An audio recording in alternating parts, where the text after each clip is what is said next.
that matchup with Chambers on the floor. Reggie Williams with his first 2 points of the night. He's the guy, the veteran, the 30-year-old, the oldest player on this team. He's one of 2 players that had previous playoff experience prior to the start of this particular playoff for Denver, and Stockton is fouled. That foul's going to go on Robert Pack, his first. Pack trying to force Stockton towards the baseline away from that pick and roll, and what he did on that time, although he had help there, which is where it's going to be, he was reaching in from behind and got caught. That will be the first foul, second foul, fourth foul against the Denver Nuggets. Outside now, shot by Tyrone Corbin, not able to go. Going to leave open if you're Denver. You got to get some help somewhere. Corbin's man is the man to do that. Force him to make shots. And it comes to Mutombo. Mutombo, kind of raw offensively, but every once in a while, plays like that show you how he can be very effective. Well, Chambers is just not as physical, obviously, as Felton Spencer. We talked about Felton's need to stay in the game. That's one reason why Mutombo will get to the bucket. Stockton driving, dumps it out. Good ball movement now by the Jazz. Malone is open. He's hit those shots all series long. You leave him any room at all, and it's 2 or 3 points. And you would have to think that is where you want Malone shooting the ball. But in this series, that has not been good. Nuggets 5-1, 10-9, 5:27 to go in the first quarter. The one advantage about having Malone making the shots there, it keeps him off the free throw line and keeps your guys out of foul trouble.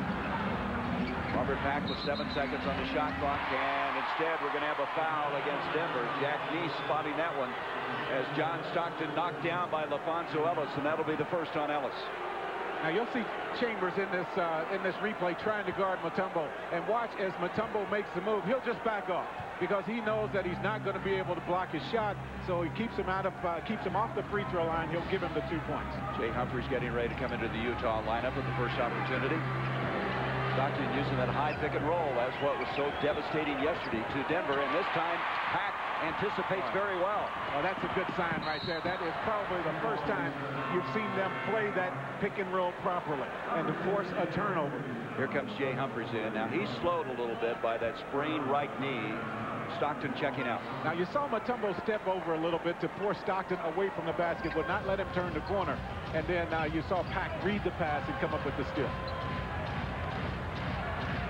Brian Williams will check in at the first opportunity for Denver as we have Ellis and Humphries hung up inside, and they're going to call a foul on Jay Humphries.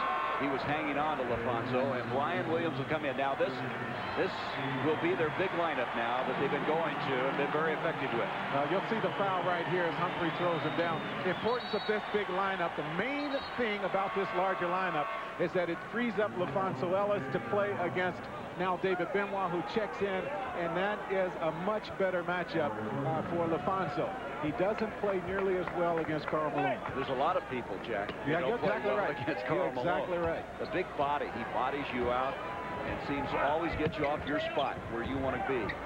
So right now, Benoit will be playing LaFonso Ellis. This is Brian Stitt inside. They double on him. Robert Pack as Chambers runs out on him. Dikembe's there. He'll try to take it up, and he's fouled. David Benoit, who's a very good athlete, has not been shooting the ball well, but rebounding well, and those long arms is very tough defensively. And he's been better in the playoffs.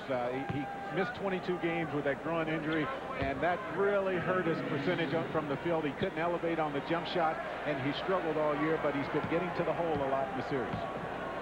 You see now the blocks as we watch this tonight. Mutombo has 3 games of 8 blocks. 2 of those coming in the first round against Seattle, 1 here against this Utah team. Mutombo, a warrior. He's had to control his emotions from time to time, but nobody wants to win worse than this guy does, and Denver now with an 11-9 lead.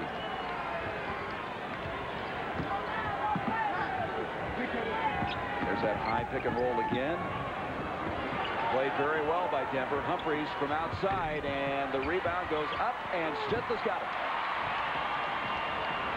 Robert Pack, who loves to create the open floor.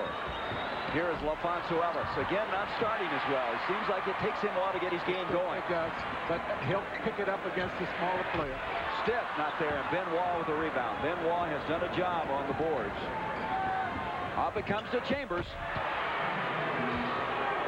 Tom Chambers, the guy they love to boo, even though he grew up in Boulder, Colorado, went to Fairview High School, but he had that flagrant foul in Game 2 against Dikembe, and they've been waiting on him to come here to the Mile High City. And it wasn't so much that it was a flagrant foul, but the game was over. It was just a few seconds left. He could have very easily let Mutombo have the shot. Instead, he put him on the line. So he will be the recipient of a few boos here tonight.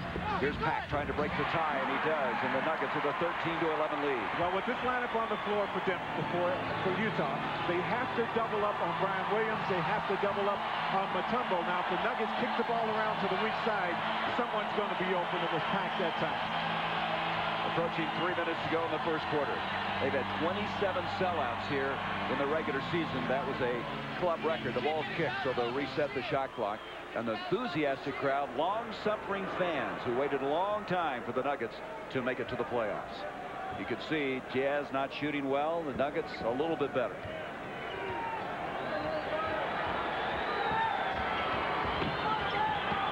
Stiff fighting through the screen, the pick and roll, and Malone hammers it home. Yeah, that's the play that's virtually unstoppable when you have Malone out there setting the screen.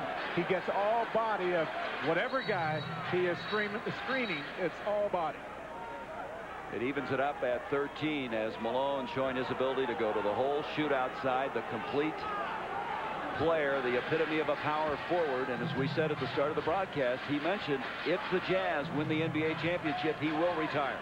Now, who's going to retire first, Barkley or Karl Malone? One thing we know is they both can't win it this year. That's right. In the legal defense now, a warning against Utah.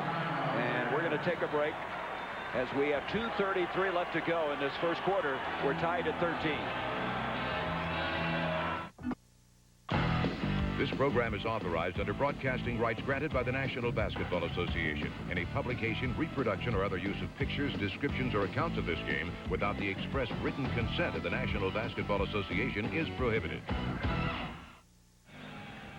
Gary Bender, Jack Gibbons. We're tied at 13 in the first quarter. Karl Malone is having such a sensational series, to no one's surprise. Well, if you think for 1 minute he doesn't know that he's playing against a couple of pretty good shot blockers, he does. He has taken the ball to the basket very aggressively in this series. And there is his standings as far as scoring, rebounding, and steals. That'll surprise some people to see him that high in the steal department.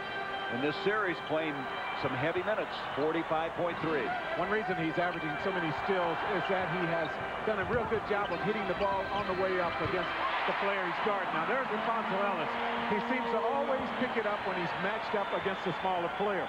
Benoit not nearly as strong as Karl Malone and not nearly as capable of keeping him away from the basket. And so he has his first bucket of the night, 15-13 Denver. Benoit off to Hornacek. 8 seconds on the shot clock. Malone, they back off, and you can't leave him for any moment as Ellis comes down to the rebound. Here comes Pack, who was sensational that first round against Seattle. Remember game 5, 23 points. That ball's out of bounds. It'll be Denver's. Boy, and Pack took down both Hornacek and Humphries, who has been bothered by that knee, and he's very slowly coming off the baseline now. Well, Jay Humphries got hurt in game 1. He came back and played in game 2, and he's in a lot of pain right now. There's no question. He has his hands on his head, grimacing. He's had trouble with that knee all year long. He missed 9 games in the regular season with a problem with the knee. As Jeff Hornacek fell down that time, he fell right on that knee. Ellis has it knocked away. 17 seconds on the shot clock. Stiff is open. Mutombo, and he loses it, and it'll go out of bounds. And there's an indication again. Mutombo has a tough time latching on, hanging onto the ball so many times. It's just amazing how many times the ball comes right in his hands, and somehow it ends up with someone from the Jazz having possession of it. Humphries, bad knee and all, has that rejected by Brian Williams. Pack down the middle. That's where he likes to go, and he got the basket, and he's fouled. That's his alley. Right down the paint. Right at the basket. Well, you know, I think he's trying to get more of the point guard mentality, and because of that, you'll see the block right here. Brian Williams, a good shot blocker, as is Mutombo. But sometimes when you try to go from a 2-guard to a point guard, you overpass the basketball. Now he has taken the ball to the basket a couple of times. That cut down on opportunities for the turnover, but he is also such a good elevator. No one's going to block his shot. Chambers committed the foul, and this is the biggest lead of the ball game for the Denver Nuggets. They lead at 18-13.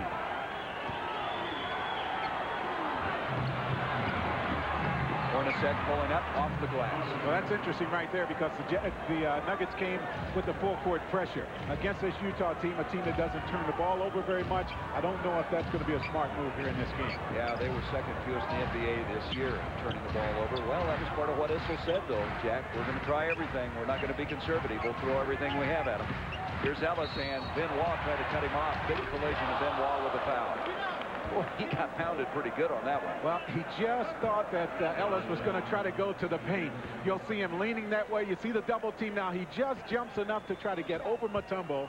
And by the time Ellis took it to the baseline, he was out of position, commits the foul. Well, as we said at the start of the broadcast, a lot of people feel this is the next Karl Malone. LaFonso Ellis, second-year man out of Notre Dame. Overall in the playoffs, he's been averaging 17 points and 9 rebounds. Now, as we showed you earlier, he's been a slow starter in this series, coming on strong yesterday in the second half. He's starting slow again tonight as Tyrone Corbin comes in for Benoit, who will sit down after committing his second foul. You know, as I look at Ellis, I'm not real big on making comparisons because it's really not fair to this guy, but I think you're right because one thing that I noticed, particularly in the first 2 games, was a real healthy dose of respect that he has for Karl Malone, and because of that, it prevents him from being himself, and he has overcome that in the last game. Pass to Humphries, good ball movement, Tyrone Corbin, and he's not as hot tonight. That was what really got Dan Issel, was that they allowed Corbin to shoot, and he stuck the first 6 shots of the game. But I still think that's the best way to play him because Corbin has not been consistent from the field this year. You force him to take that shot. Pack with a 3, rebounded by Stith, and then Humphries reaches in. Boy, you've got to protect the ball against this Utah team. They're always reaching in on you. You really do. For the Nuggets, quick shots could be a problem. Shot selection is such a key for a young team, and they have let 2 or 3 go before they had time to get offensive rebound position. You see the shot and game clock as we wind down here in the first quarter. Hornacek with a ball fake, pass fake, then took it to the hole. 19-17. Nuggets lead, cuts it to Pack. A blur as he goes up. They're going to have to hurry. That will not count. The clock had expired, and so the basket does not count. It's 19-17 as Dikembe with 3 blocks in this first quarter to go with his 5 points and 3 rebounds. And Mount Mutombo and the troops enjoy a 2-point lead.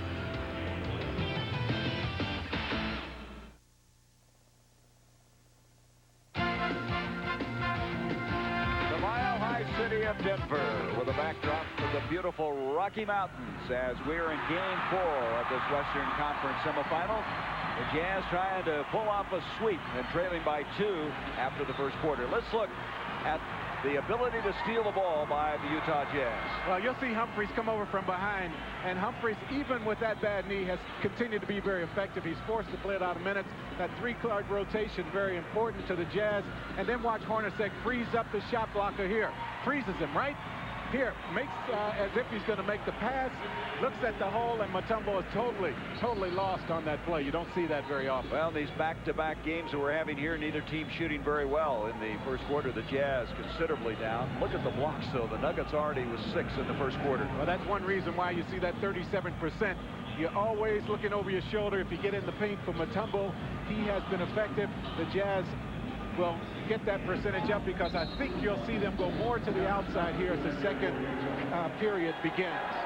Talked to Jerry Sloan, says, you know, you've got the older team. Do you think you'll have a tougher time responding back-to-back? He says, you know, older guys can play just as hard if they take care of themselves. And he's got a good team, a very focused team. They continue to impressed me in that they have been prepared for every game in this series ever since they found out they were going to be playing this Utah team. That's going to be off of Denver. Rodney Rogers has checked in. Now here's a guy that could really give Denver a lift. Number 54. He has really not contributed that much. He scored only 2 points in each of the last 2 games. What they have tried to do with Rogers is to post him up down low against some smaller people. And that was blocked. That'll be the 7th block now for the Denver Nuggets. Rogers has such a big body, and they normally just run him right to the low post when he comes in there to see if he's going to be able to work around the basket. Just underway in the second quarter. No one has been able to have a sweep in the second round this year. Utah, the only one that will get that opportunity if they could close it out here tonight. And that ball is going to be off of Denver to the Utahs. The Utah Jazz this year are 7-1 against Denver, including the regular season. Chambers will get it right in the face. but the ball will go to the Jazz because of the over-penetration by Robert Pack. That's already 6 turnovers in the ball game. They had 13 yesterday that led to 21 points. That is a great concern to Issel. Ahead to Pack. He'll catch it. He loves to have that ball thrown ahead and catch up with it. This time, though, Utah was back. That's a good decision right there to bring it out. Don't challenge because he didn't have the numbers. Nuggets by 2, 19-17. They'd like to get to Salt Lake City on Tuesday for game number 5. McKendy with 4 seconds. 3, little jump hook, and Chambers doing a pretty good job defensively. Well, if you take away the middle and force him back to the baseline, that's a pretty good defensive play. Chambers did an excellent job that time. He's playing because Felton Spencer picked up 2 quick fouls in that first quarter, and so Chambers now getting the unenviable task of trying to stay with Mount Mutombo. Stockton to Malone. Rebound is cleared by Reggie Williams. Malone not shooting all that well in the ball game. There's a look at how quick he is. And look at Malone recovered defensively. Great shot. Oh, nice effort. After missing the shot at one end, Malone came back and rejected it. Malone is only 3 of 10 from the field, but he is certainly hustling. And you don't do that very often on Pack when he has that kind of steam going to the basket. He gets up so well. Well, again, we've said this before. Robert Pack was second in the slam dunk competition to Isaiah Ryder of the T-Wolves. So he can get up, but Malone was there. 6 seconds on the shot clock. Reggie Williams backing in, and we're going to have a foul. Ronnie Nunn indicating that Jay Humphries committed the foul. Let's watch Karl Malone getting back defensively. Well, you talk about you wanting your #1 guy playing the hardest. Denver has it in Mutombo. The Jazz have it in Karl Malone. Super effort there.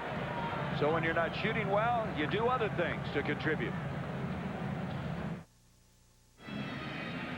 The Nuggets by 2, 19-17 with 9:34 to go in this second quarter. Gary Bender, Jack Gibbons. We're going to look ahead to a doubleheader coming up on Tuesday, starting 7:30 Eastern. The Indiana Pacers and Atlanta, and the Pacers leading that series 3-1. Ron Thulin and my buddy here, Jack Gibbons, will describe all the action. And it'll be followed by Phoenix-Houston game 5. That's all tied at 2-2. How about that? Neither one of those teams can win at home between Houston and Phoenix. And then on Wednesday, the Bulls and Knicks. And the Bulls look very good today, didn't they? They surely did. Scottie Pippen seemed to be over that little tip he had at the end of the game. Well, we've got some goose eggs here, some blanks, whatever you want to call it. 0 for 2. No scoring here in the second quarter of play. And Williams gets the handle and then loses it. Off it comes now to John Stockton. That's 7 turnovers. And Dan Issel was trying to cut those down, and it's not happening. And there's Corbin, and that'll get his confidence back. Well, that's what the Jazz went to early in game 3. They found a way to get Corbin shots because that's where the help was coming on. Karl Malone posting up down low. Corbin knocked the shots down, and that forced him to change everything around. That's going to be an offensive foul. Now, Jeff Percy had called it the other way, but Jack Neese says no, it's Pack with an offensive foul. Well, I don't know if that's going to hold up or not because Jess had blown the whistle, and you see them discussing it there, and you might see them change this, and you see them moving, and I think that would be the proper call if they make it the other way. Nope, they're not going to change it. I saw Jess wave it off, yeah. Well, you'll see Stockton moving right here laterally, and that should be called a block, block instead of an offensive foul. It's going to hold up, and Pack picks it up. And Issel, is he going to hold up? And did not like that at all. We're tied at 19, and look at that. The Nuggets now with 8.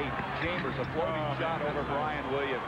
He gives him so much savvy, such veteran experience in the playoffs. And you would think as you look at his shooting field goal percentage, he's under 35% in the playoffs. You would think he's having a terrible series, but he's done a lot of good things other than his offense. Well, he's starting to shoot a lot better, too. He was way down. He was at 28% at the start of the series, and has built it up.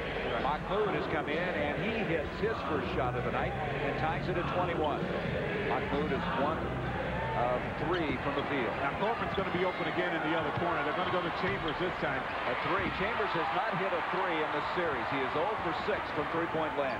Rodney Rogers left a real long distance to come to double up on that pick and roll. That's a 2. Reggie Williams, the captain. And the Nuggets take a 2-point, 23-21 lead. Well, I think Reggie Williams is so important. You mentioned he's the captain. He's the oldest player on this team, and the young guys look for him. He's been in foul trouble also. He has to stay on the floor. Yes, he has. But he has shot the threes very well and contributed with his veteran savvy, especially on the defensive end. Better job on the pick and roll that time by Denver. 5 seconds on the shot clock. Corbin missed the slam. Felton Spencer tries to follow. It was blocked. And now they're going to call goaltending on Mutombo. I think you got Felton Spencer with his third personal foul. They did. They called a push-off on Felton Spencer. And he just cannot stay out of foul trouble. No, you're right. But I think it's a proper call. Now, Corbin's going to miss the dunk. And Felton Spencer's going to come up with the offensive rebound. Led the Jazz in that category, tied with Karl Malone. And you see him push off on Mutombo as he tried to get the ball back to the basket. And you'll see him right here with that arm. There he is, holding Mutombo on. Good call. Mutombo always lurking. And Felton Spencer getting too much time on the bench as far as he's concerned. Big loss. 23-21, the Nuggets. Williams again, and Reggie's hit 2 in a row. Well, he's using the screen along the baseline so well. Rodney Rogers' big body has freed him up twice. 6 points now for Reggie Williams. And the return pass to Chambers, and Chambers is fouled. Brian Williams trying to go up and block the shot, committed the foul. At the conclusion of tonight's game, we'll be selecting the Budweiser Player of the Game, and Budweiser will donate $1,000 in his behalf to the United Negro College Fund, as Chambers will go to the line after the foul on Williams. As you talk about Chambers and the fact that he hasn't shot the ball as well as he normally does this time of the year, you have to think about the real important thing, and that is he's played 94 playoff games in his career.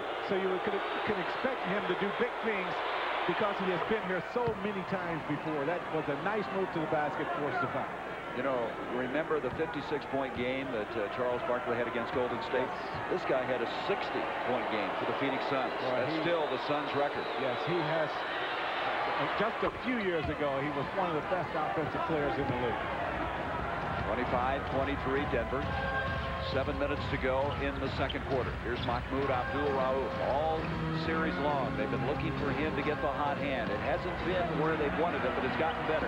Rodney Rogers backing in. They double him. Karl Malone with the long hands. 5 seconds on the shot clock. And Mahmoud and Corbin comes up with it. Well, you saw Rogers get nothing from that big body as he posted up down low. They have gone to that and gone to that. They've got nothing out of it. He's going to have to start responding, or else he's not going to get his number called anymore. Well, and they also like his outside shooting ability, and that has not been there as much as they would like. Talking about Rodney Rogers, their first-round draft pick out of Wake Forest. Here's Malone, fall away. Rebound is cleared by Mutombo, and Mutombo now with 5 rebounds. And Karl Malone in this ball game is 3 of 11 from the field. Reggie Williams. No one there for the rebound. Malone goes for it. And the big guy on the floor, Williams, recovers it. Off to Brian Williams. Reggie Williams with a stick back. Well, it is so important for this team to do the little things. And I'm talking about the Denver Nuggets. Getting to the offensive boards. They're not a real good shooting team. Getting all the extra opportunities they can because the Jazz do not turn the ball over, and they need the easy baskets to beat this team. Reggie Williams for the entire playoffs averaging 13.5.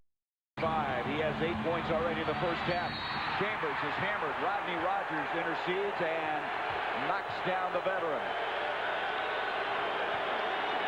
The crowd cheering because this is the same kind of foul that Chambers gave Mutombo in the closing seconds of game 2. And you'll see Rodney Rogers with the foul. I don't know if they called it flagrant. We'll let you know. The Nuggets enjoy a 27-23 lead, but one thing they do not enjoy, turnovers. That's been a plague the entire series and happening again tonight. And not only the turnovers, but the fact that the Jazz have been able to get points off of those turnovers. Give Stockton a lot of credit because he's so smart when he gets the ball in the open floor, makes good decisions. The flip side of the coin here, the Nuggets have been able to force the Jazz into just 11 turnovers per game. A huge difference. You see tonight 8 turnovers for Denver. The Jazz have 9 points off of those turnovers.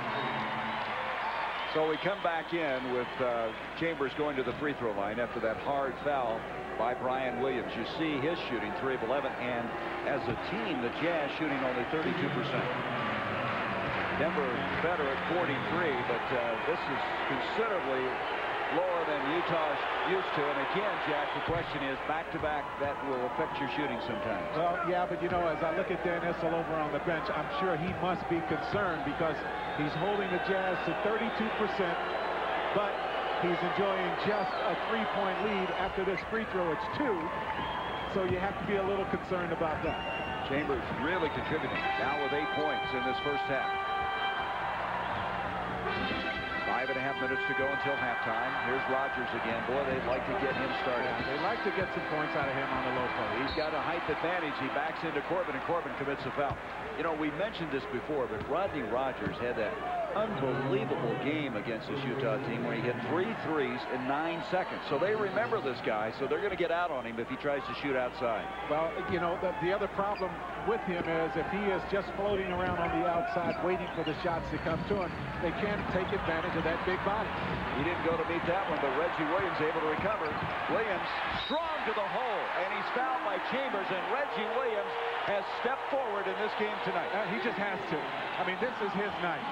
Yes, it's nice to see Mutombo knocking shots away, and it's nice to see all the other guys doing what they do. But what Denver needs to see is Reggie Williams playing all out as he has done in this ballgame. Came up with the loose ball, took it to the hole. He has a chance for the 3-point play. And he would have 11 points, and he does with that free throw. He surprises you sometimes, doesn't he, Reggie Williams? Some things he can do. He can go out and shoot the 3, and then he can get up at 6-7, as he did there. Foul on Chambers is his second. 30-25, Denver. Stockton hung up, had no place to go. Here comes Rodney Rogers. 3 on 2, he threw it away. Well, Mahmoud should have had the ball anyway. Mahmoud was up ahead of him. You throw it to him and then fill the lane. He's going to get it back to the layup. That's not his game to handle the middle on the 3-on-2 fast break. He let Reggie Williams too much, but a good point, Jack. And again, the exuberance, the excitement of this young team. The youngest team in the NBA, but they are growing up, and they are seeing things a little differently now than when they started all of this in Seattle. Well, they're playing with a whole new confidence, and they've earned it. Here's Chambers. Tough shot. Mutombo with the rebound. Mutombo now with 6. 30-25, Denver. LaFonso Ellis not there. Rebound is cleared by Tyrone Corbin. Corbin has 5 rebounds in this game. Another one of those stretches where Denver not getting a whole lot out of these opportunities. You just don't get many fast break chances against the Jazz, and they're coming up empty. Mahmoud inside. Challenges Karl Malone and reverses it in. Really, really nice taking the ball to the basket, and he is very creative, as you saw on that play. These fast break opportunities continue to come, and this young team has to start cashing in. They get a nice 2 right here as Mahmoud uses a reverse. The Big Mac. McNichols Arena, the home of the Nuggets. Game 4, and the Nuggets with their biggest lead of the entire series as they now enjoy a 7-point lead over Utah. Well, they've been able to do it because of their defense, and they have gotten enough fast break opportunities, but the problem is they haven't been getting much until this. And you'll see Mahmoud hang in the air, get this one to go. Now, he has lost a lot of weight, but one thing he does have because of that is his quickness is still there. Boy, the shooting certainly is not there. Look at the Jazz in this quarter. For the game, they're shooting 30%. 2 of 11. Malone himself is 3 of 11. Well, they've not been nearly as effective in that pick and roll. That's a much better job by Dan Issel and the Nuggets, and Chambers steps out and knocks down the shot. Chambers has been the one bright spot offensively. He has 10 points in the ball game. I kind of get the sense Karl Malone is laying back a little bit, waiting, conserving himself, you know, get ready for the stretch run, as at 31 years of age, maybe picking his spots a little bit here tonight. Here's Reggie Williams inside, and they lose it, and that's another turnover, and that is going to be 10 against Denver. Well, sometimes you can just make one pass too many. And you look at this Utah team, they're not a real good shot blocking team, so at least challenge. At least take the ball to the hole to make them get up and try to block it. Stockton looking for his first field goal of the night, and he got it. He now has 5 points, but his first field goal out of 2 attempts. 32-29. You made a good point a while ago. For as poorly as Utah is shooting, they're close enough. It's got to concern Dan Issel. Still right there. 10 seconds on the shot clock. Brian Stitt is checked back into the ball game with 5. Mahmoud and Karl Malone reached in. They got him for the foul. And it looks like Mahmoud hurt his hand. Well, he has been bothered by that. If you'll think back to game 2, he took a shot from the outside. Someone made a run at him and hit him on that shooting hand, jammed that finger, and he is complaining. He's wanting the shot. He's not in the shot in the act of shooting, so they're not going to give him the 2 free throws. That was 14 foul against the Jazz. Rebound by Tom Chambers. Well, he also had a contusion of the shin, remember, in game 2. He's taken a pretty good beating, but talking to Jim Gilliam, their trainer, they want to get Mahmoud up. They want to get some weight back on him. He's down 2-0. I think that's true. I just think he's too light. Way too light. 7 seconds on the shot clock. Malone trying to heat up now. He is 3 of 12. Out it comes to Stitt. The Jazz get back. Here's Mahmoud setting for a tray. Rebound by Malone. And Mahmoud upset that he missed that opportunity. He had a lot of time to zero in on that one. Maybe too much time to think about it. 2:12 left in this first half. Denver trying to extend this series. Utah trying to close it out and get a long break, it looks like. Well, they wait the winner of Phoenix and Houston. Malone again, and Malone now 3 of 13. Well, you look for him to continue to shoot it. He's made too many of those in this series. Brian Stitt, nice ball fake, goes inside. What they're doing, Jack, that we didn't see a lot, is they're taking the ball more to the hole than they have the entire series. Yeah, and they've been good doing that in this game. The problem has come when they have gotten to the hole, and instead of taking the ball to the basket, they've looked for someone to lay the ball off to. Stitt with 6 points. Stockton wide open inside. Give the assist to Jeff Hornacek. Mahmoud in game 3 had tremendous trouble playing the screens. And you saw Stockton time and time again get open in that ball game, just as he did on that play. 34-31. Boy, they blend so well, Stockton and Hornacek. Here is Williams. Reggie Williams is having a huge first half in this game. Well, see, he's been coming along the baseline off of that screen. Hornacek was playing him that way. He read the defense and just took what it gave him. And that is a little step into the middle. 13 points for Reggie Williams. His high was 31, you might recall, in the first round against Seattle. Coming up at halftime, we'll be joining Ernie Johnson. Atlanta scores and highlights of the games that were played earlier today. The Hawks and Pacers, Rockets and Suns, Knicks, Bulls. As you'll catch us up if you were away doing something on your sailboat or whatever it may be. As Mahmoud Abdul-Rauf has committed his 3rd foul, and he's going to have to come out of the ball game. Stitt and Robert Pack in the backcourt now for Dan Issel. There's Malone inside, and Mutombo with the block. That's 4. Pack. Nice. To Ellis. Nice decision by Robert Pack on the fast break. Started with that guy. 38-31. Again, matching their biggest lead of the series. 7. They had this earlier. Stockton penetrates 6 Chambers. Boy, he gets through those little crevices, doesn't he? And gets an open man, this time Tom Chambers. The key to his game is continuing to move. You don't see him standing very often when Stockton has the ball. He knows that he's going to get it if he just finds the open place. You better be ready, because it can come from every direction. Here's Williams, and he, that time, anticipated Ellis where he wasn't. Yeah, that was the proper move. Ellis just didn't step to the hole. And so the turnover gives it back to Utah as we have 19 seconds left in this first half. The 11th turnover against Denver. But once again, you see the problems they create for themselves when they get into the paint right at the basket and they try to make the extra pass. There's that high pick and roll as Malone then flashes inside, comes back, here he comes, and Mutombo jumps out on him, and Mutombo will be called for the blocking foul. Mutombo saying, who, me? But you know, that was quite evident. He just didn't get there, but that's only his first foul, and that's got to be encouraging to Dan Issel. He hasn't gotten in foul trouble early. Yeah, the real discouraging thing, though, is you have Karl Malone struggling from the field. Now, he steps up to the free throw line. He knocks down a couple free throws. He has at least something positive to think about while he is in the locker room at halftime, so that might be enough to get him going in the second half. First time at the free throw line, you see what he has done from the field. Not Karl Malone-type numbers. Malone, as we mentioned, averaging 28.6 a game. That's 3rd best. He's had some monster games. He had a high of 36 points in the first round. He had a 30-point game. He had 26 points yesterday and 13 rebounds. But tonight, he has missed his last 7 field goal attempts. 38-35. A second left. Ellis And that will bring us to the close of this first half of Game 4. And Denver trying to extend the season with a 38-35 lead. Karl Malone wanted to goaltend. That has gotten them going on the fast break. Normally when he gets the block, they get a basket on the other end. And so we're going to take a break here at McNichols Arena. We're going to be going to Atlanta in a moment to Ernie Johnson.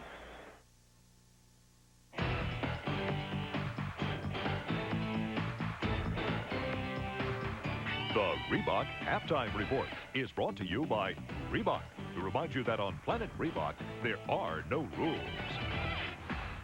They have reached the break in Denver, where the Nuggets lead the Jazz 38-35. Ernie Johnson in Atlanta with the Reebok Halftime Report. The focus in Chicago today was clearly on Scottie Pippen.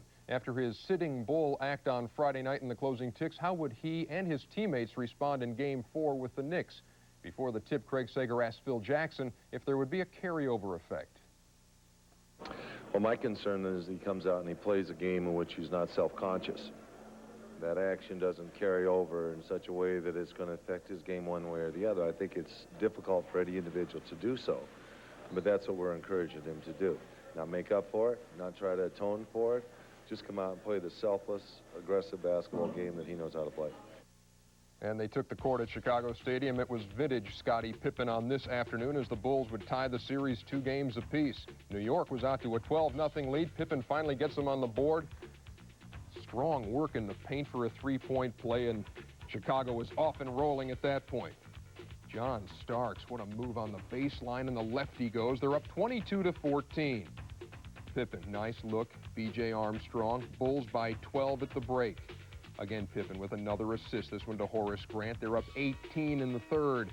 And Pippen, sighting one up from long range, knocks down the 3. They're up 66-47 at that point, and they win it 95-83.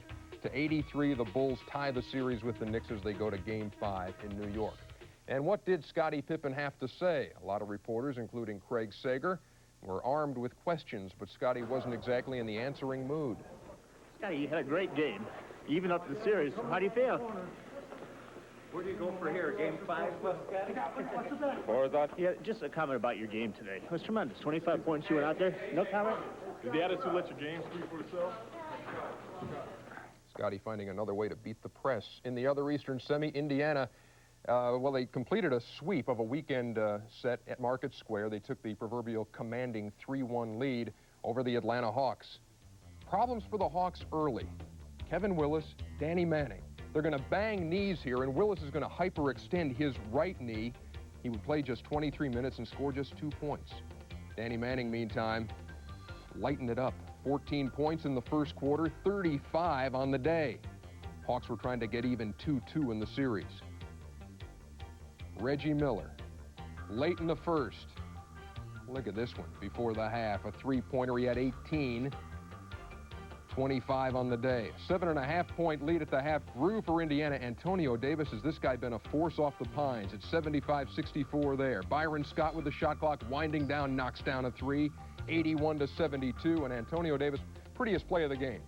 One of his 3 blocks, Pacers back the other way. Haywood Workman. Kenny Williams up and over, dotting the I's of Craig Elo. Indiana has a 3-1 lead in this series, 106-82, the final from Market Square. When the Reebok Halftime Report continues, it's been a cruel home court in the Phoenix-Houston series. Highlights from the Valley of the Sun next.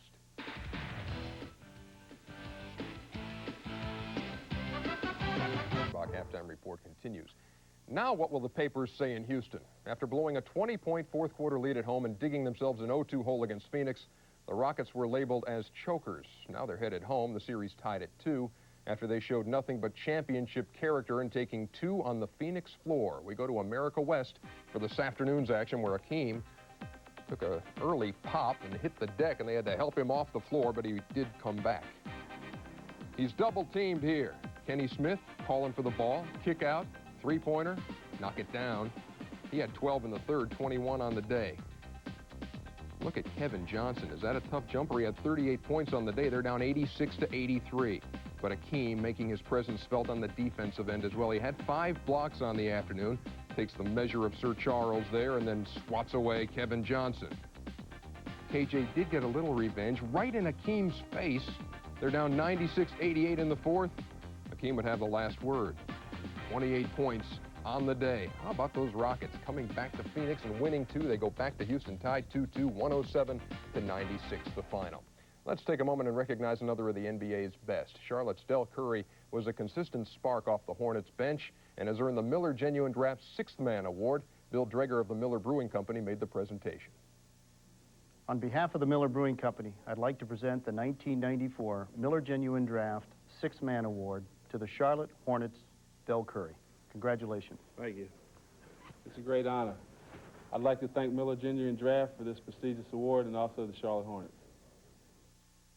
Game scheduled on Monday, but we are back at you on Tuesday night here on TNT with another conference semifinal doubleheader. We'll tip it off with the Indiana Pacers visiting Atlanta and looking to close out that series. Indiana with a 3-1 lead, 7:30 Eastern time for the Pacers and the Hawks. We'll follow that up with the Phoenix Suns and the Houston Rockets, the series which no team has won at home. It's tied up 2 apiece. Wednesday night, we're back at you with a single game, 8 o'clock Eastern. Game 5 of the Chicago-New York series now tied up at 2 apiece. Here on TNT tonight, Denver with a 3-point lead over Utah. Karl Malone hasn't done much, 6 points in the first quarter. All he had in the second quarter, a couple of free throws very late. Reggie Williams has 13 for Denver. Dikembe Mutombo, 5 points, 7 rebounds, and he already has 4 blocks in the first half. The score is 38-35. The Nuggets with the lead over the Jazz. The third quarter coming right up. The tip in right here over Karl Malone. He was 5 of 6 in that third quarter. The shooting in this game is not good at all. The Jazz, amazing, only be down by 3 points. Well, they're shooting at 33% in the second period, second quarter. I mean, that is unbelievable for this team, the way they have been shooting the basketball. And they have 6 turnovers. The Nuggets normally turn it over a lot, so that's not real surprising. Well, Mutombo in this first half had 4 blocks. Yes, and he altered a lot more. The real key to blocking shots, and if you talk to the real good shot blockers, it's where it comes after the block. If you're able to get it on the fast break and take advantage of it, for the most part, that's what happens when Mutombo knocks it back at you. Well, let's check some other numbers. We mentioned the blocks. Look at this, 9 by the Nuggets, 4 by Dikembe. But as far as the rebounds are concerned, Denver doing a much better job here tonight. That has been a problem for them. You know, the Jazz had 16 offensive rebounds yesterday. Well, that's such an important part of this ball game. And as we mentioned, Dan Issel hit with the technical foul at the end of that period. So you'll see Hornacek stepping to the free throw line. Well, Dan trying everything to get this team emotionally back. As he said, I'm a little concerned about our emotion after that devastating loss yesterday. And so his young team with the lead. Hornacek will start the second half shooting the technical. And it's a 2-point game. Karl Malone not having a Karl Malone type first half. He was 3 of 14, 8 points. And look for him to get going. That is another concern, I'm sure, with Dan Issel. You see Karl Malone having this kind of game, and that is exactly the way you want him to play. But you look at the scoreboard, it's a 3-point lead at the half, now 2 after that technical foul free throw. 38-36, Denver. Denver somehow trying to pull this one out. Keep the dream alive, and what a remarkable season it's been for this youngest team in the NBA. This veteran Utah team, so smart, precision, White trying to catch up with that shot, and the rebound off of Felton Spencer. Felton Spencer hasn't had anything go for him in this game. He picked up 3 quick fouls. Really been a struggling game for him. He hasn't scored, and he has 2 rebounds. Yeah, you know, we talked early in this ball game the importance of having him on the floor. The real key is when he is out there, he can play Mutombo straight up. It takes away the need for a double team, and that keeps the rest of the players at home. Hornacek comes up with a steal to Malone. Alfonso Ellis fouled him before the shot. And Karl getting out on the break, and that will be the second foul on Alfonso Ellis. Well, is it the clear path to the basket call? No, it's not going to be. He must thought Ellis had an advantage coming from the side instead of behind, so Malone will not get the 2 free throws. So inbounding will be Tyrone Corbin. Out it comes now to John Stockton. Just underway, second half.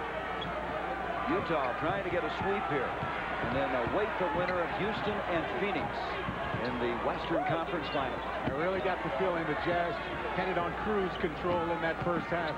We'll see if they come out more aggressive Reggie Williams reaching in, commits a foul on Hornacek as he ducks inside. So a couple of quick fouls now for the Denver Nuggets. That will be the first foul on Reggie Williams. He's been in foul trouble a lot in this series, so that's got to be encouraging to Issel that that's just his first. So Hornacek at the line. Jeff, a brilliant free throw shooter. 7th in the NBA in the regular season at 88%. You can see how his numbers starting to really pick up. First round, not shooting that well. He had a 27-point game yesterday. You'll watch the play. Now they are concerned with Felton Spencer. Felton with the screen right there. They're just bodying him up, keeping him away from the basket. He's a very good offensive rebounder. He led the Jazz, actually tied with Karl Malone for the most offensive rebounds on the team. We're tied at 38. So Denver still looking to score in the second half with 10:50 remaining in the third quarter. Now they'll try to get foul number 4 on Felton. Here's Mutombo doing that very thing, or attempting to, and he gets there kind of awkwardly, but it worked. He has 7 points. Every basket he's made in this game has been an awkward-looking shot, but most of his are. It's raw, isn't it? There's some raw moves in there, but such a big heart, and what a contributor he is. Now Malone hits that one in. That could be a bad sign for the Denver Nuggets. You don't want to see him knock down that first shot. The crowd, after he made that one, just kind of sat back in the seat and thinking, boy, we're going to be in for a long second half here. He's 4 of 15, 10 points in the ball game. Reggie Williams trying to answer at the other end. Rebound Tyrone Corbin, and Corbin with 6 rebounds. Out to Malone, nice catch. However, Denver getting back. 10 for Felton Spencer. That probably was an ill-advised pass. That was a tough catch to make. Out it comes to Brian Stiff. As far as up-tempo is concerned, it favors Denver. They'd like to get out and run, but Utah will at every opportunity, and Stiff is fouled as he puts one up. Tyrone Corbin committing the foul. Well, the fast pace is good if you can convert the opportunities. You remember back in that first half, they were out there a lot. They didn't have a lot to show for it, but still they're getting the pace of the game to where they like it. Denver 0-3 in a position from which no team has ever escaped. No one has ever come back down 0-3. Denver has never been swept, though, in a 7-game series, even in their ABA days. 41-40 as Brian Stiff now with 7 points in the ball game. 42-40. What do you think of all the minutes, Jack, yesterday, that overtime game, coming back this quickly? This is a test in this back-to-back affair. And it comes to Felton Spencer. He needs to get something good happening, and gets his first basket. And I'd like to, that's nice to see him make the bucket, staying in there, even though he hasn't played but 7 or 8 minutes in this ball game. He takes the ball to the basket. That should give him some confidence. Tied it up at 42. Stiff. Saw Mutombo, pulls it back out and threw it away. Mahmoud could not get there. Turnovers, quick shots, and missed free throws have been the story for the Nuggets in the entire series. 13 turnovers now against the Denver Nuggets. That matches what they had yesterday when they had 21 points scored off of those 13 turnovers. Here's Spencer again. He's going to work on Ellis this time. Ellis, pretty good defensive effort. Reggie Williams saves it in. 8:56 to go in the third. Mahmoud, that's a 2. And Malone sweeps the boards. Wanted that one. Karl's trying to pick it up. He's trying to get it going. I think the real test. And he didn't get it, but Corbin follows, but again running the floor. What was it? Malone said, this Denver team makes me a nervous wreck. Yeah, I think the real test for the Nuggets, for the Jazz, was getting through the first half. They played very poorly. They were close enough. Now they have the lead. 4-42 lead, and Jack, you were talking a moment ago how Karl Malone emotionally trying to get back into this game. Well, you'll see him get out on the break right here. Now that's why Dan Issel picks up the technical fouls, because Karl Malone holds his arm up. He holds off Dikembe Mutombo, and he should have been called for the offensive fouls. That forces coaches to pay a lot of money to the NBA. And Dan Issel, who wore his brown suit yesterday because he had won 3 in a row in the first round, but he's not in the brown suit tonight. Not tonight. He lost the game yesterday. Reggie Williams is fouled by Jeff Hornacek. Again, Issel picked up a technical foul en route to the locker room at the end of the first half. Jack Neese assessing the tee. 44-42. The Jazz with the advantage, and the Jazz have won 14 of the last 17 games against Denver. They're 7-1 against the Nuggets this season. Well, this crowd has been taken totally out of the game by the start of the Jazz here in this third period. Mutombo with Big Felton Spencer's body on him. That's where he helps out, is having him in. There's LaFonso Ellis. He's fouled. And Karl Malone got the foul. Ellis, when he shoots that shot, he's at the apex of his release. He really gets that ball up high. And that makes it very, very difficult to get the block. Karl Malone was late getting there. This time got just a little bit of the body. And Ellis will get a couple of free throws. At the line now, LaFonso Ellis, as Malone picking up the personal foul, his second. That's the third team foul against Utah. The Nuggets with 2, as we have 8:11 left in this third quarter.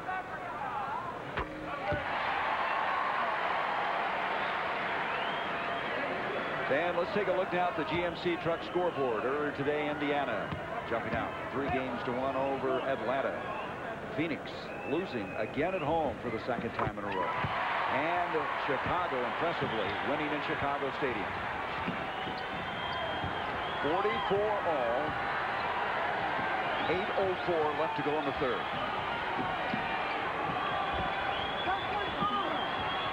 Stockton, beautiful pass, and he's hammered. Ellis went up, Mutombo went up. I think it'll be Ellis with a foul, but that's what Stockton does so well. He anticipates so brilliantly. Again, over 1,000 assists this year. Yeah, I think what is real important when you talk about John Stockton, where most guards will pick up their dribble very quickly when they run into trouble, he is able to keep it alive long enough to look for the second and third option to develop on a play, and that's why his assists are up so much every year. You can see what's happening after that grip, after the play seems to have stopped. Ellis has to come out as he picked up his third foul. Brian Williams comes in, and one thing Spencer's done is gotten Ellis in foul trouble here in the second half of play. He has really made it tough. Brian Williams comes down after the missed free throw. The Jazz by 1. Reggie Williams having a very good game. 13 points, 5 rebounds. Here's Brian Williams, who had 19 rebounds in a game earlier in the playoffs, which is a Denver record. Broke the record by Dan Issel. Here's Mutombo in deep, and they almost tip it back in. Utah does. Brian Williams tries to reload it. It's going to be whose ball? It's going to be Denver's. Now you see Brian, he thought he was fouled on the play. He thought he should be on the free throw line right now. The real key to Brian Williams is to make sure he keeps his emotions under control, stays active around the basket, and gets some putbacks. Now you'll see him on the offensive boards right here. He stays right with it, and Hornacek, I think, gets all ball. What a talented family, though. His father sang the national anthem before the game yesterday. Yes. Deep voice. He really did. And Brian went out and hugged him after it was over, and very proud of him as he is of his son. And here he somehow stays alive with the ball. Reggie Williams with a pull-up. And this is going to be off of Utah again. They can't get the ball out of this end, but Denver not looking very good shooting the ball. Well, that's been the story. They haven't been able to convert all these easy opportunities, and as you look at the field goal percentage, you look at the rebound total where the Nuggets are up, you feel good, but you look at the scoreboard, you see the Jazz up by 1.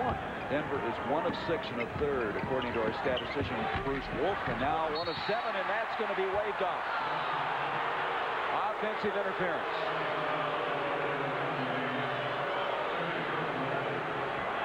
Well, the effort's great here by Mutombo. He comes in, but certainly over the back of Felton Spencer. You'll see it right there. And so Mutombo with his second foul. No basket. It's 45-44 Utah as Robert Pack now comes in for Mahmoud Abdul-Rauf. Now, the thing that Pack is going to have to do in this stretch of the game is to find a way to get to the basket and get his team some quick man, Felton Spencer collided with Brian Stitt, and all 292 pounds landed on Stitt. This was quite a collision, and Spencer has picked up the foul, and that will be his 4th. Well, now this is a tough break for Felton Spencer. I mean, they're going for the loose ball, and it's tough to be penalized on this play when both players are making the effort for the ball. And Felton's going to get the call, and I don't know. I mean, you have to call something, I guess, but that's one that certainly could have gone either way. This has not been a charmed night for number 50. No, it hasn't. 4 fouls as Spencer will sit down. He has 3 points in the ball game. There's Tyrone Corbin. Tried to save it, but he saved it to the wrong side.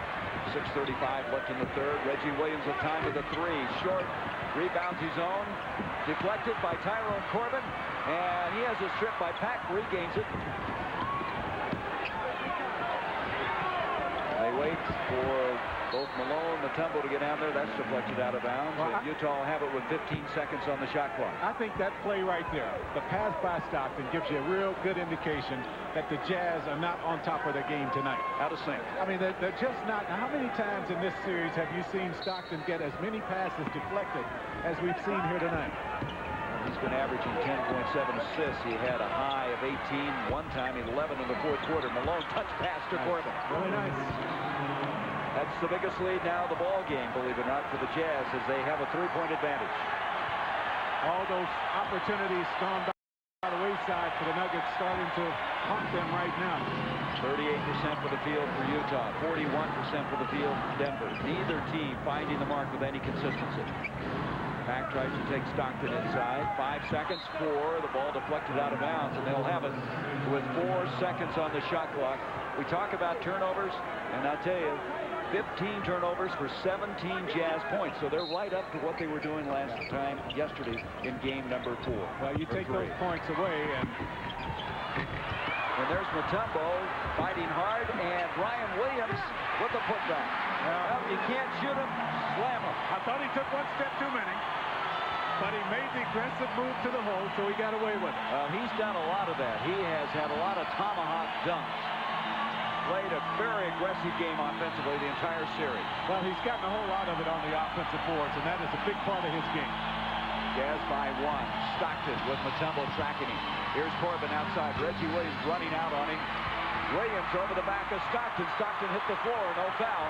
Bryant Stitt will hold up. Got to get something out of these fast break opportunities. Pack is going to go in. Challenge Malone. Malone elected to lay off that time. He has 2 fouls. He didn't want to pick up his third. Well, you just have to start taking advantage of these opportunities. You don't get a lot of chances to run against the Jazz, so when you do, you got to score.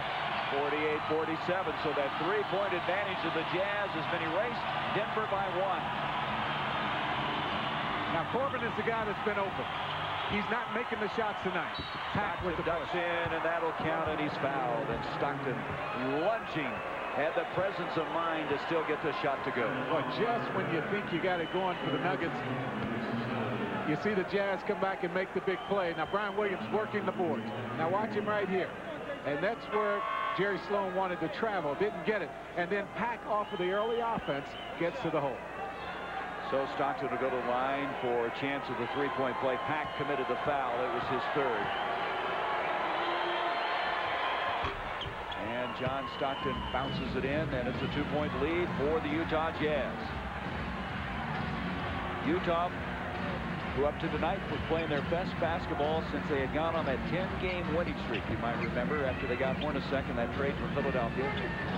They were playing better defensively, and tonight the offense struggling, but they're hanging close, and Pack goes inside and he draws the foul.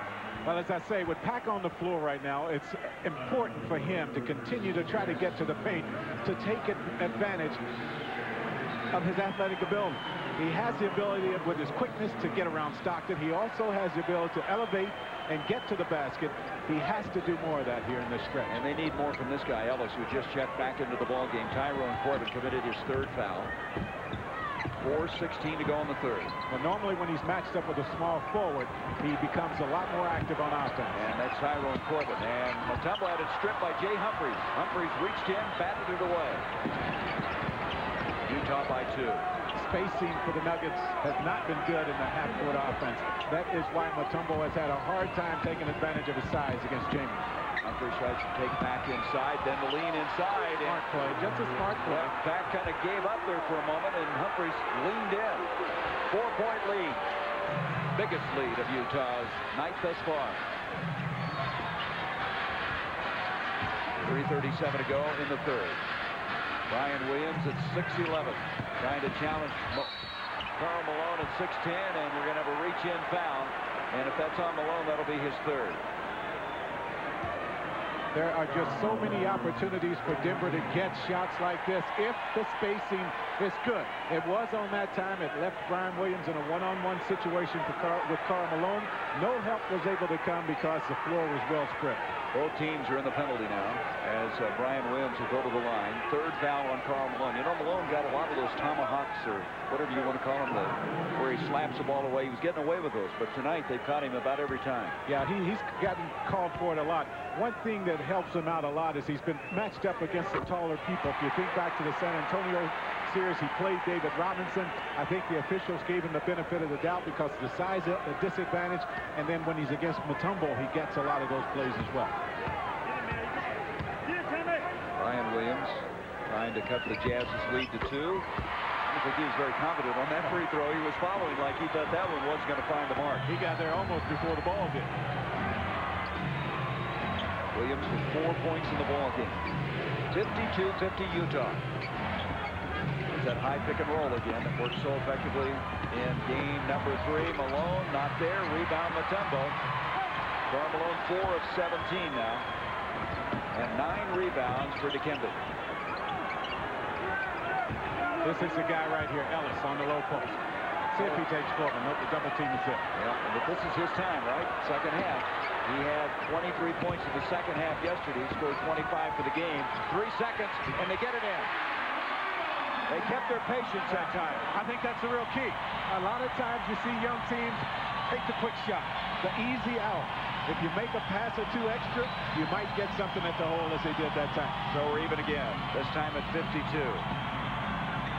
2.5 minutes left in the third. Pick and roll for the Jazz not been nearly the factor that it has been in every other game in this series. Jay Humphries with a 3, Brian Williams with a rebound. Brian Williams with 6 rebounds. There he is. That's it. And a reach in by Humphries. You've got to stop the ball when Robert Pack is in the open court because he'll just continue on. Well, if you wait until he gets to the free throw line, you're in trouble. And that's what Humphries did on that play. We got a break. We're tied at 52. 52 to score. You'll see it right here. Now, with when Pack gets the ball in the open floor, you have to make sure you come out if you're the Jazz and meet him. Now, if we'll let it roll and stop it right here. You'll see Jay Humphries right here. Pack has the ball. Now, instead of Humphries stepping out and cutting him off here, he retreats just a little bit, and that enables Pack to get down in here, and he's going to make the move to the basket and get to the hole. If he gets to the free throw line, you're in trouble because of his quickness and his ability to elevate, get to the basket. So we're tied for the 11th time, as you illustrated the difficulty Pack can cause. John Crotty now is in the ball game for the Utah Jazz. He played very well in game 2, and he comes in now giving John Stockton a blow with 2:18 left here in the third quarter as Pack misses a free throw. Here's an interesting statistic. The Nuggets are out-rebounding the Jazz 32-19. Very, very important. Biggest difference they had in any game in this series. Another reason why you see Crotty in the game right now. Humphries is over on the bench. They had to take him out. He has a heat pack on that knee that has been bothering him. And the real thing, Crotty got a lot of key minutes in game 2 when the point guards got in foul trouble, so he should be ready to play here. And he acquitted himself well. Really did a good job of handling the ball. There's a pass in for Hornacek. Brian Stiff on the steal. The Nuggets with a 1-point lead, 53-52. Pack, there he goes again. He got it. Again, they just aren't coming out, as you said, to stop him. And he'll take it all the way. I just knew he was going to have to be a key if the Nuggets were going to be able to get into the early offense and get some trips, some easy opportunities at the hole. Now, that's why he's in there, is to get shots for himself and to get shots for his teammates. He's much better at getting to the hole and distributing than Mahmoud Abdul-Rauf is. So Crotty picked up the foul. John Crotty, by the way, was a collegiate teammate of Brian Stiff. They both played at the University of Virginia. And now playing on opposite sides, it's 56-52. Denver.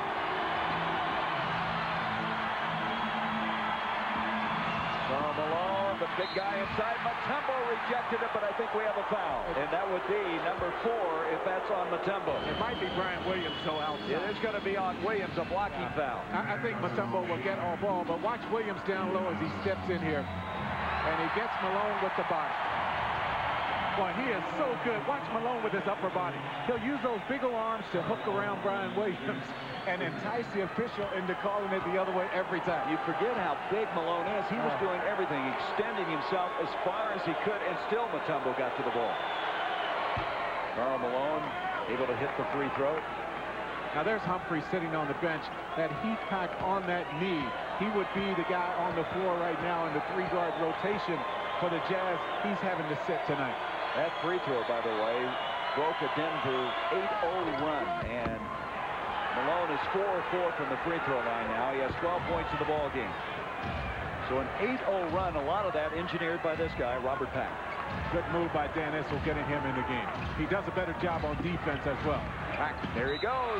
Keep going back to what works for you, I guess, as he ducks in and he draws another foul. He's wearing them out. Well, the real key to what we're seeing by Denver right now is you just keep an eye on how well the offense is spread.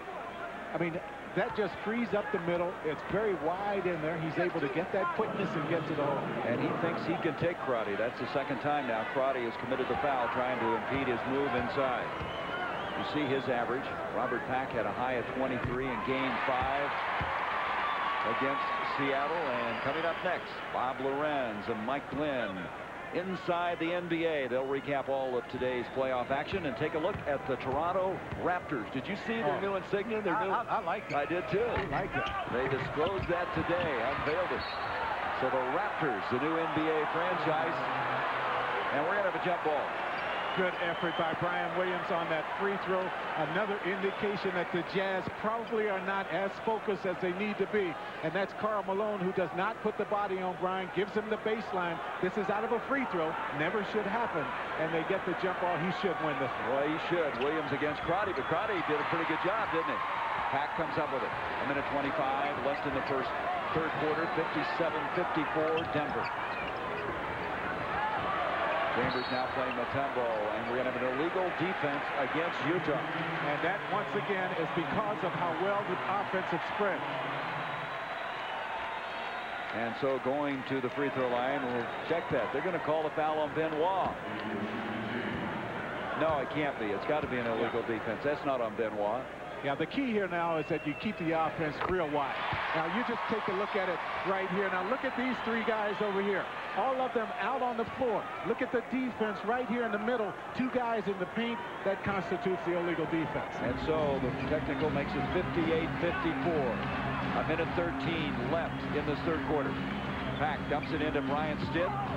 Stitt, a leaner. Rebound is cleared by David Benoit. Here comes John Crotty.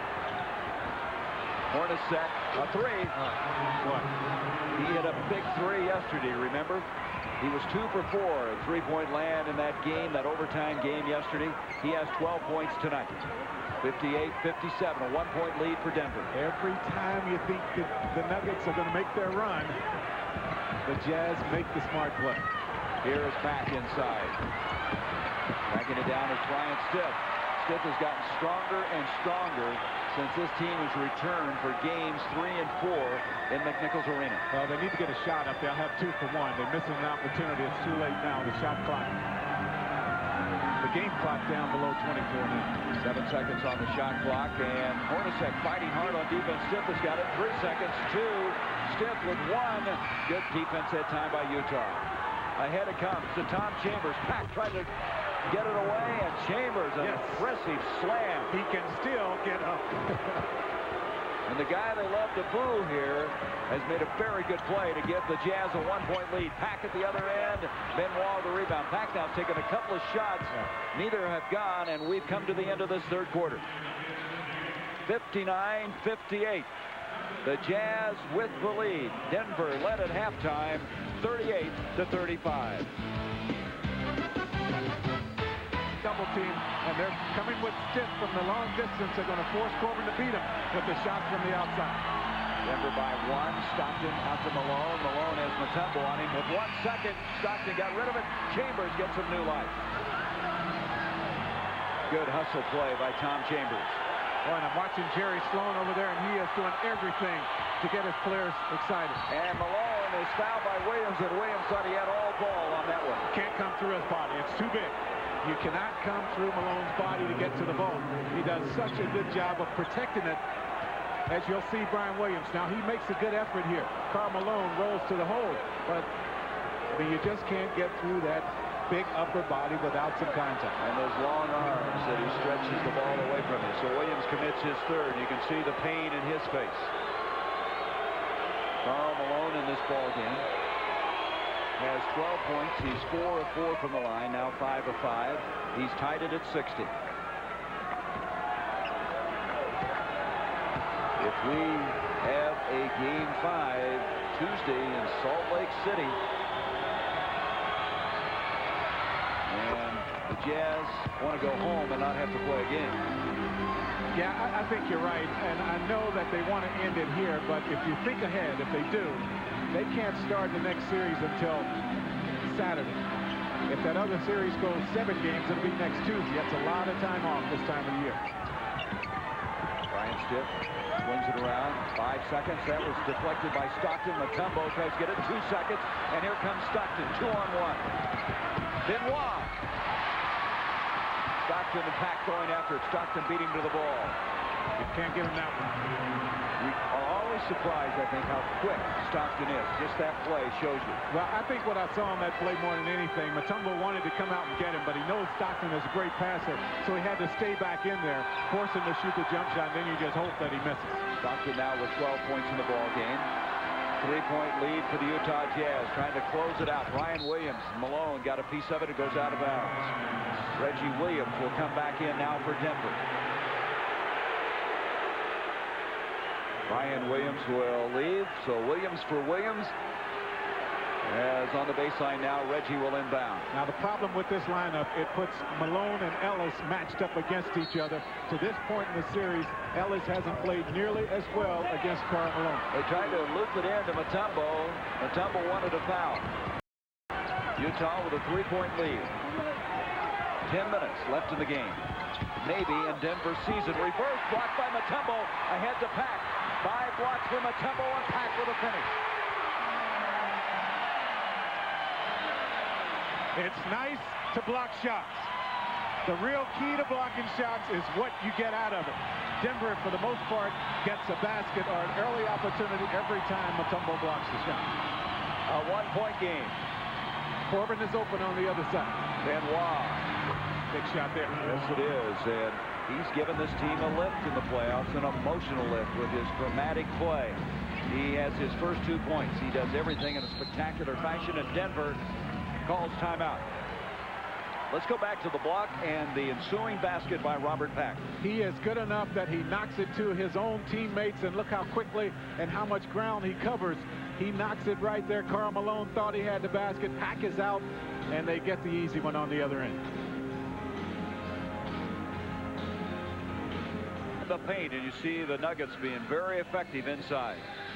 Well, the Nuggets with 32 points to just 20 for the Jazz. That's simply because Karl Malone has not had the typical Karl Malone night, so they are not getting much there. And, of course, with Mutombo leading the way in blocks. He has no 5 surprise. of those 12 blocks. A season high in the playoffs. You know, Mutombo had 11 blocks himself in the regular season. His career high is 12, which he did not get this season. You made a very good point a while ago. Denver, if they're going to come back in this ball game, is going to have to somehow figure out how Ellis can offensively get started against Karl Malone. Yeah, and he's just not been able to figure out how to be as effective against Karl Malone as he has been against some of the other players. So while Dan Issel in the second half, for the most part in this series, has gone with the big lineup, Brian Williams on the floor, moving Fonz down to the low post, actually to the small forward position. He has opted to go the other way here. Well, Ellis has 9 points. Now, remember, LaFonso Ellis had only 2 points in the game yesterday. He came on then to score 23. He had 14 points in the fourth quarter and had 6 field goals in that quarter. So he has been big down the stretch. He can't turn it on, and he has turned into their go-to guy. And will continue to grow in that role in only his second year out of Notre Dame. 65-62. Utah, you see the time remaining. I I just think he has to take it.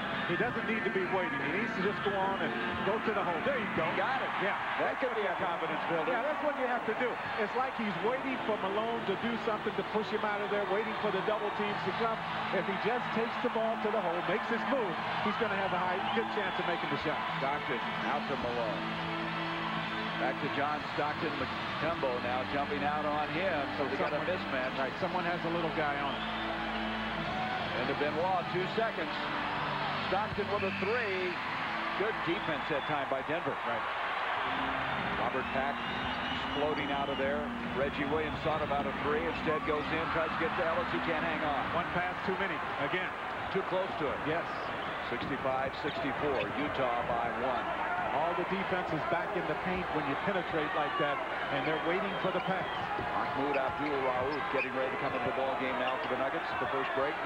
In it comes to Malone, taking Ellis inside, and we're going to have a foul. Ellis and Mutombo both converging on him on that particular play. It's going to be on Ellis. That will be his 4th.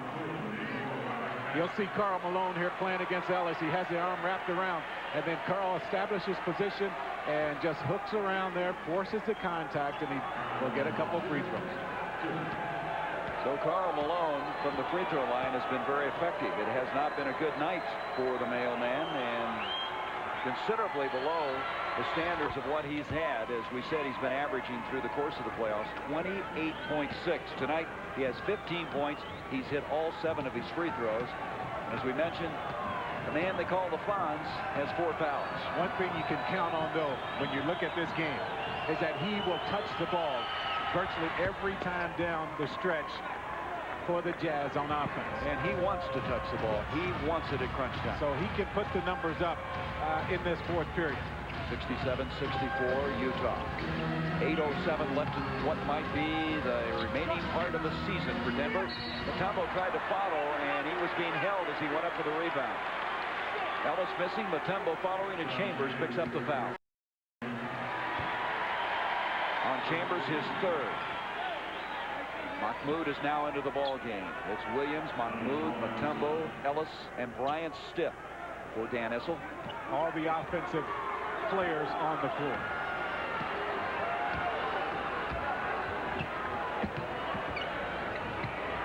Mahmoud. They're going to Ellis every time. Yep. They're going to give him chances to work.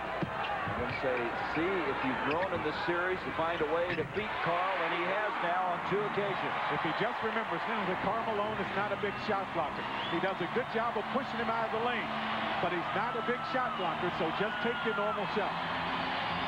13 points for LaFonso Ellis. Boy, what a confidence builder could be for him. Into Benoit. He cleared and slams it home. Didn't handle that pick along the baseline. Both guys went out with Stockton because Mahmoud got caught again on the screen. 69-66 Utah. 7:15 left in the game. Utah looking a lot better now offensively. They're starting to get their offense in sync after struggling with their shooting all night long. Stiff from outside. That's a 2. Big basket there for this guy. He needs to be big down the stretch also. Well, they think he will be a big clutch shooter as he evolves his game. He has 11 points tonight. The Jazz by 1. Stiff all the way out on Corbin. 7 seconds on the shot clock. With 5. 4. Chambers clears inside, and again showing his experience. Yeah, I think you're right. He understands Mutombo is going to come for the block. You can't lay it off the backboard. You're going to be eating it if you do that, so he slams it in. 16 points now for the veteran, 34-year-old Tom Chambers.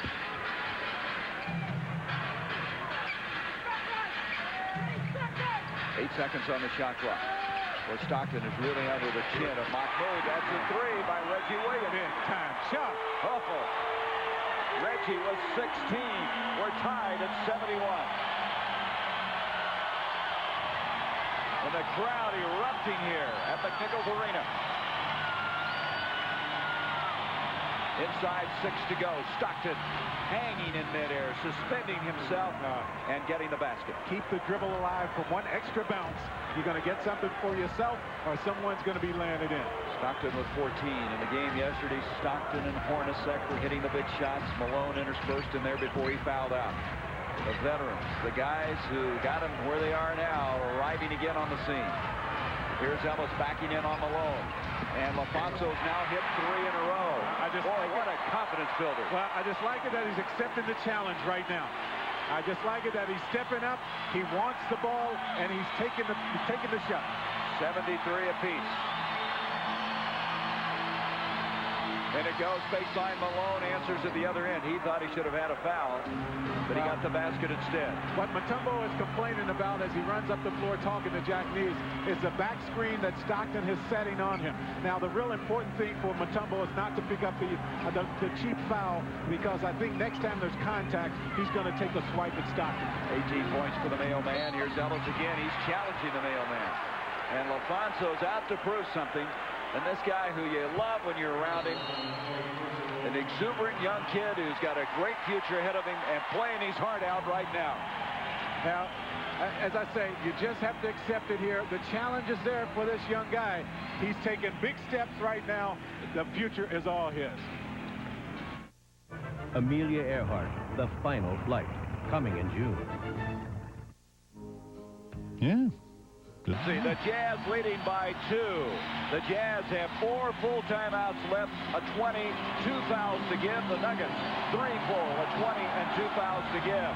As LaFonso Ellis and Karl Malone squaring off against each other down the stretch. This is going to be a fun matchup for a lot of years, unless Malone wins it this year and retires as he threatened to do. I actually said he would do. It's been fun. Here are the numbers. Ellis holding his own in this ball game. Malone 5 of 19 from the field. And again, LaFonso Ellis, it's his time down the stretch. He has responded in the last 2 games late, and he's trying to do it again here tonight.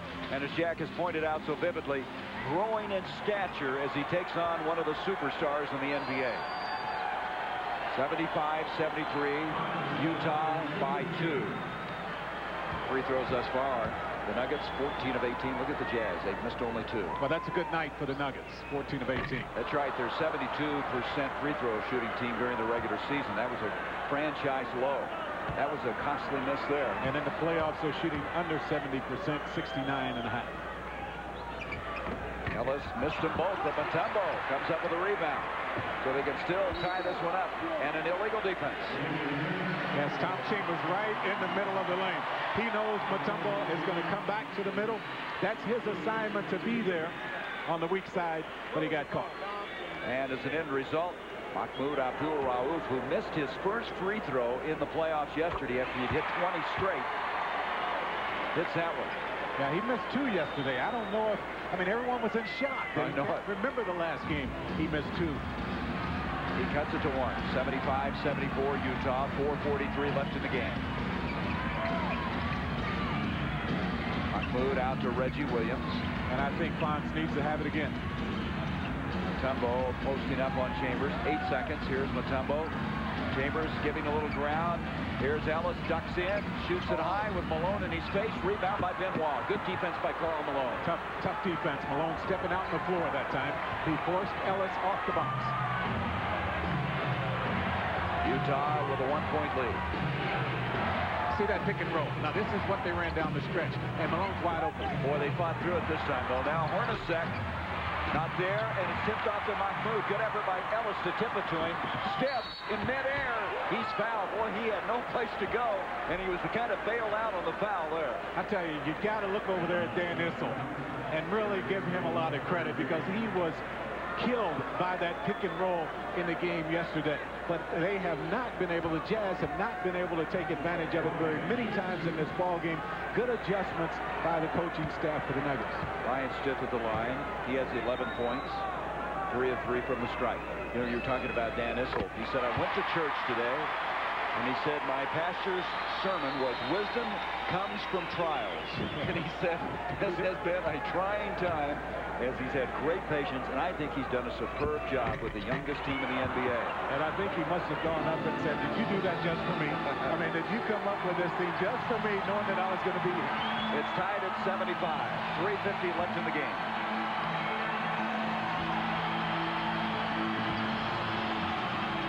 Good job by Mutombo on defense. 6 seconds on the shot clock. Hung up that time with Stockton. The ball was tipped so they can get it back. They reset the shot clock. They couldn't do that. There was no shot. You can't. And Nitzel's upset, and Jess Kersey says, we'll get it righted. Hang in there with us. Well, I think he's more upset with his home crew over there than anything else. Yeah, he's at home, for heaven's sake. That happens on the road, but it's not supposed to happen in this building. Now, you might have 2 seconds left on the shot clock. And what happens is they will get the ball out of bounds in the backcourt. I don't think they will say the time had totally expired because there was about 6 seconds left when they reset it. Ronnie Nunn, Jack Neese, and Jess Kersey. Kersey, the lead official. We have 3:33 left here in the game. We're tied at 75. Dan Issel wants the season to continue. The fans now upset it's taking so long to get this thing resolved. I think what they're upset about, you see those purple shirts in there in that huddle by the officials. They're not supposed to be there. It's called lobbying. And they're going to give the ball a shot clock violation. Now that's the kind of call you're supposed to get at home. So they do get the benefit of it. Stockton upset. Yeah, he thought they should have inbounded, as you said, with maybe a couple of seconds left. So we're tied at 75 and in possession of the basketball, the Denver Nuggets. Now Denver has been close in every ball game. They have made tremendous mistakes down the stretch with over-penetration and over-passing. They have gone to Ellis. Let's see if they'll continue to do that. That's going to be backcourt. As a little miscommunication between Ellis and Mahmoud. Boy, a costly turnover. Yeah. But that's been the story. I mean, that has been the thing that has allowed Utah to win these games by the margins that they have won them. The inexperience showing, 19 turnovers, and now we're going to have, wait a minute, hold it up. Ronnie Nunn says let's get this reset. He's over talking to Jerry Sloan. We're ready to go. I don't know what that was all about. Anyway, they'll inbound with 3:19 left in the game. Well, this is where experience really is the key. Really takes over. Now, there's that pick and roll. Mutombo does an excellent job forcing Stockton away. And now you have to worry about this mismatch down low. Benoit, Mutombo was up defensively. It's going to go to Denver.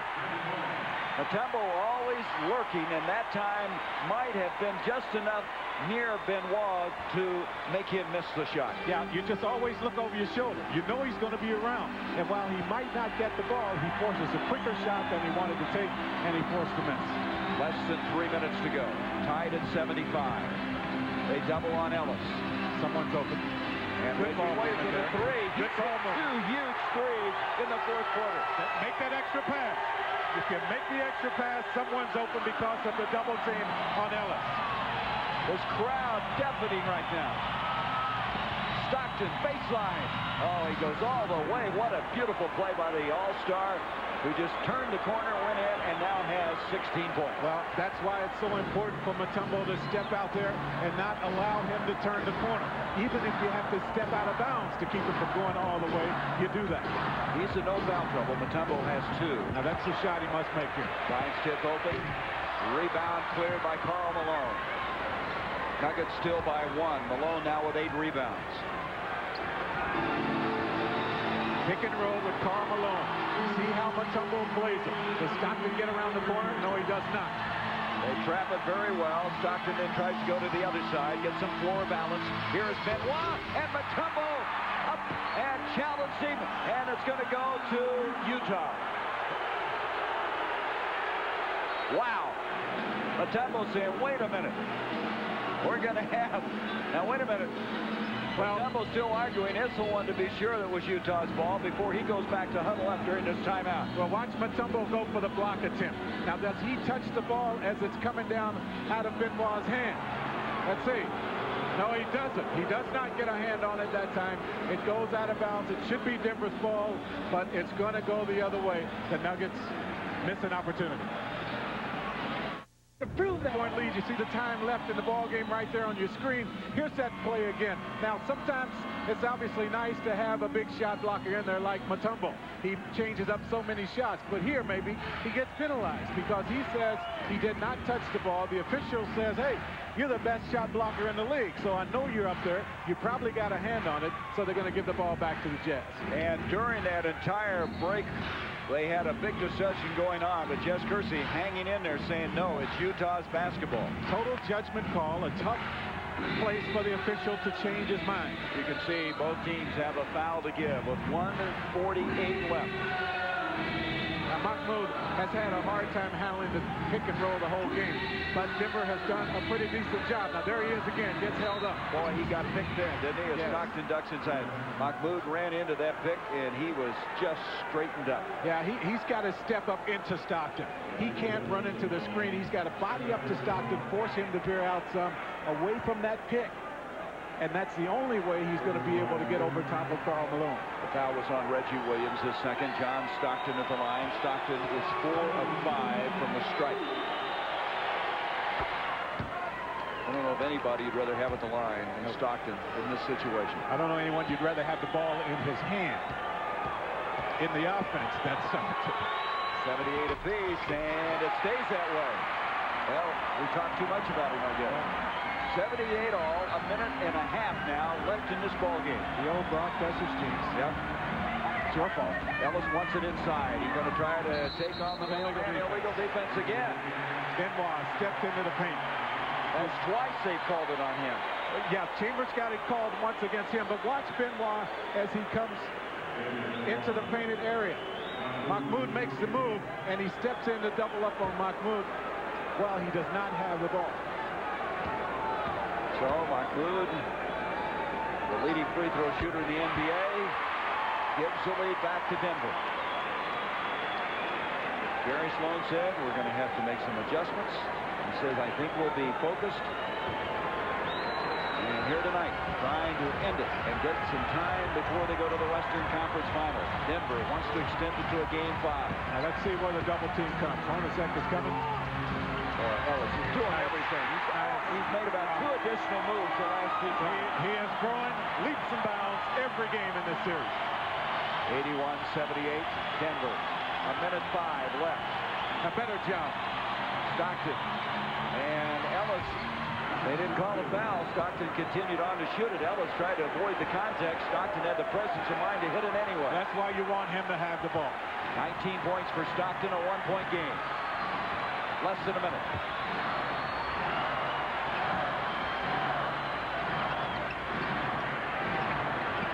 Seven seconds on the shot clock. Ellis looks up at it. He's going to try to challenge Stockton, or I should say Hornacek, doubling back. Knocks it out of bounds. There'll be 4 seconds on the shot clock. 4 seconds on the shot clock. Hornacek comes over from behind. Here's Mahmoud. He clears. Malone with the rebound. Well, Jerry Sloan doesn't have to burn a timeout because of the veterans. I mean, he doesn't have to. He can just stand up, and then you have the coach of all coaches on the floor. That's Stockton. Out of cut to Hornacek. The Nuggets by 1. Stockton inside to Malone with 6 seconds on the shot clock. And Karl Malone, as he's done so often in his career, hits a very big basket. Not his night either. I mean, he hasn't had the Karl Malone type night from the field, but you just can go to your veterans, guys like Malone. You want the ball in Stockton's hands. He's going to find the open man, and while it gets all rim, he gets the 2. 1-point lead for the Jazz. He's the guy they've been going to. He has taken the challenge here against the guy he wants to be like, Karl Malone. Now the game reset. Both teams have 2 full timeouts and 20-second timeouts. Significantly, though, the Jazz have a foul to give. Now, I think and you'll see them use that. But what the Nuggets will try to do, because LaFonso Ellis has been the guy, they will try to give him the ball. You know the double team is going to come. It has been coming from Hornacek, so we'll see if it's Jeff's guy that finally gets the shot. 17 seconds left in the game. This could be the end of the season for Denver. They trail by 1. They're getting nothing done here. I'll call another timeout. 7-5, and another by Chambers, and we're going to have a foul. Chambers with the foul. Is it on Chambers? Yes, I think so. Well, I tell you, with the young team, you know, you get scrambling like that, and you get a break here. Chambers comes out, and boy, I think he makes a pretty decent play. Yeah, they were both going for it, but they called it on Tom Chambers. Ronnie Nunn making the call. We're going to take a timeout. 5 seconds left in this game. The Jazz with a 1-point lead. The Jazz by 1. Stay with us for Inside the NBA. Bob Lorenz and the Stinger. Mike Glenn coming up immediately following this ball game. All right, Jack, take it over. 5 seconds left. Well, you have been going to LaFonso Ellis. The problem is he's going to be down on the low post with just 5 seconds to go, and the double team is going to come. So if you go there, you're going to burn some time. I would try to get Reggie Williams, especially if he's the guy taking the ball out of bounds. I would try to get him a shot. The Jazz did an excellent job not letting Mahmoud get the ball. He's going to have to free himself open. Another real key here now is Robert Pack has checked into the ball game. His ability to penetrate will be real important here. Don't be surprised if he gets the ball, and I'm talking Robert Pack, and then he'll try to get something going to the hole. So no fouls to give now. Only 5 seconds, maybe 5 seconds left in the Denver season. Mahmoud clears. Reggie Williams, a 2. He hit it.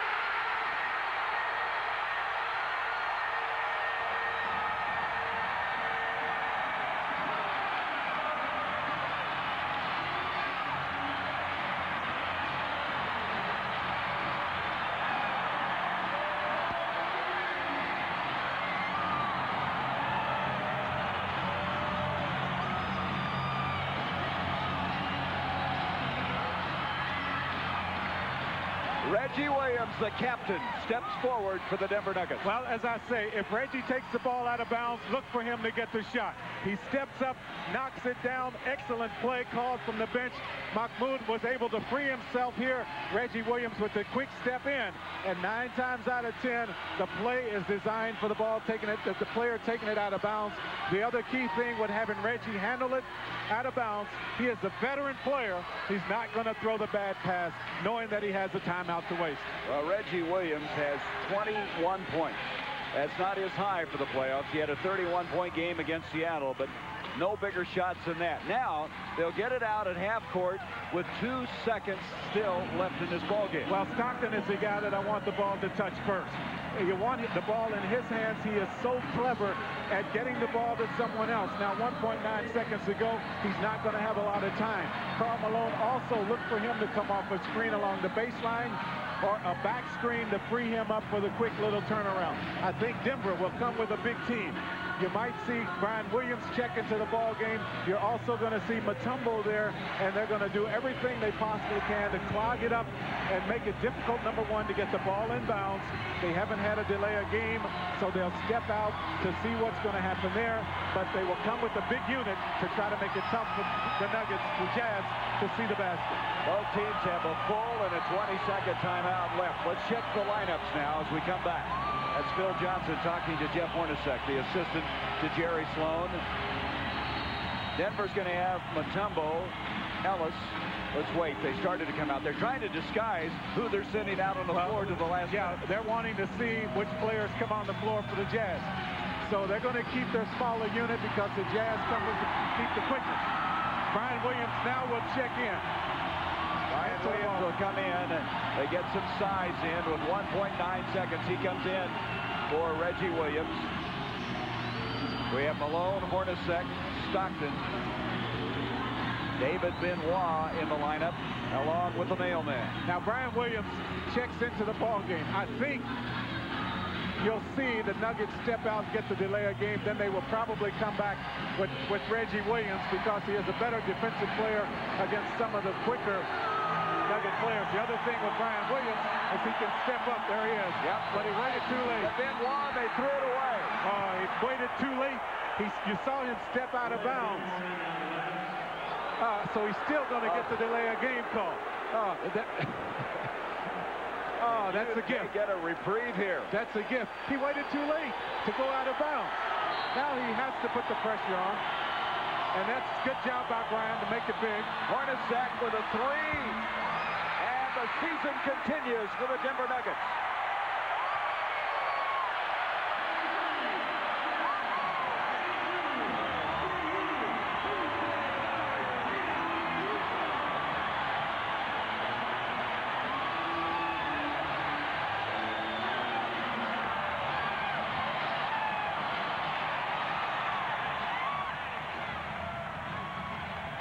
Dan Issel's wife, watching all the action, and she is very excited that the season is going to continue. And so the Denver Nuggets, with an 83-82 win, there will be a Game 5 in Salt Lake on Tuesday. And coming over, the captain, who hit the magnificent shot, and he is our Budweiser player of the game. The Budweiser player of the game, 21 points, 8 in the fourth quarter. He hit the game-winning field goal, and Budweiser will donate $1,000 on behalf of the United Negro College Fund. And Reggie, tell us about the game-winning shot. The play was designed for Dikembe Omukwu. Omukwu said if he didn't have the last shot, he would give me the ball, and I was ready to take it. You hit 2 big threes before that. The captain needs to lead, and you were leading in the fourth quarter. Yeah, I've been disappointed in the last 2 games because I haven't been involved in the offense, but I was more aggressive tonight, with the shot. Reggie, in the second half, I said that I thought it was going to be so important for you to step up for a couple of reasons. Number one, you can make the big plays, as we saw, but the other reason is you guys seem to rally around you when you have it going. That's what I mean, Jack. Game 2 and Game 3, I wasn't involved in anything, so, I was disappointed, and I wanted to come out and get a good showing tonight. I've been impressed with the effort that you guys have given the whole series. If it was not for a few plays down the stretch, this series could be totally turned around. Yeah, this has to give you a lot of confidence. Yeah, it could have been, if we would have won Game 3, I thought we could have went back to Utah and made a series out this, but we didn't, and you can't cry with spilt milk, so we just got to go back there and try to win Game 5. Reggie, that was a devastating loss yesterday. I know Dan Issel was concerned about emotionally, but you guys have been very resourceful. He talked about the character of this team. Yeah, we don't point fingers at each other when things are going bad. That's how we build our character real strong, and, you got to give that to Dan for keeping the guys together. All right, we're going to replay this game-winning shot. Is this the biggest shot you've had in the NBA? I had quite a few, but this was the biggest. It's good. We would have been gone home if I didn't hit this shot. Reggie, as we watch this go through the net, this is obviously a very emotional win for you guys. You've had to deal with a lot of emotion since winning the series against Seattle. You had to deal with a negative emotion after the Game 3 in the game yesterday. Now tell me about going back to Utah. What will you have to do to come back down? Because it's going to be tough there, as you know. Yeah, it's going to be tough, Jack, but we have to push the ball. I thought the 2 games in Utah, we just walk the ball up the court, and if you do that against Utah, they just pick you apart. Right. So we got to up-tempo the game. Well, Reggie, congratulations. The season isn't over yet. Not yet. Thank you. Okay. Reggie Williams. And let's go to Atlanta. Ernie Johnson, the people here in the Mile High City are higher than a mile. And they got a right to be, Gary. The dream continues for Denver as they win it by 1, forcing a Game 5. That'll be played in Utah. All the day's highlights come your way on Inside the NBA. Bob Lorenz, Mike the Stinger Glenn will host that coming up next here on TNT. Now let's hit the board one more time and show you Houston winning on the road again. The home team hasn't won in this series. 107-96 the final. Kevin Johnson had 38 for the second straight game. It wasn't enough for the second straight game. Hakeem had 28. That series is tied at 2-2. In the East, Chicago has beaten New York again. 95-83 the final. Scottie Pippen had 25 points. That series tied up 2 apiece.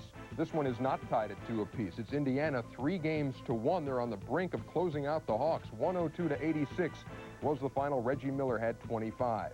Game 5 of that series will be played on Tuesday night. You'll see it here on TNT as Game 1 of our doubleheader, tipping off at 7:30. The Pacers and the Hawks from the Omni in Atlanta, followed by Game 5 of the Phoenix and Houston series. Wednesday night in New York, the Bulls and the Knicks, with that series tied up at 2 games apiece. And our guest on both of those nights here in the studio, the head coach of the Seattle Supersonics, George Karl. A reminder, too, with Game 5 coming up in that Denver series, we'll have bonus coverage of Denver and Utah on Tuesday night here on TNT. 83-82 is the final. Back to Gary and Goose right after this.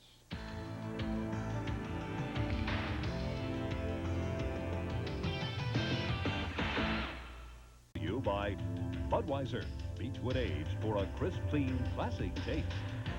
By Chevrolet Trucks, the most dependable, longest-lasting trucks on the road. And by HBO, just you wait.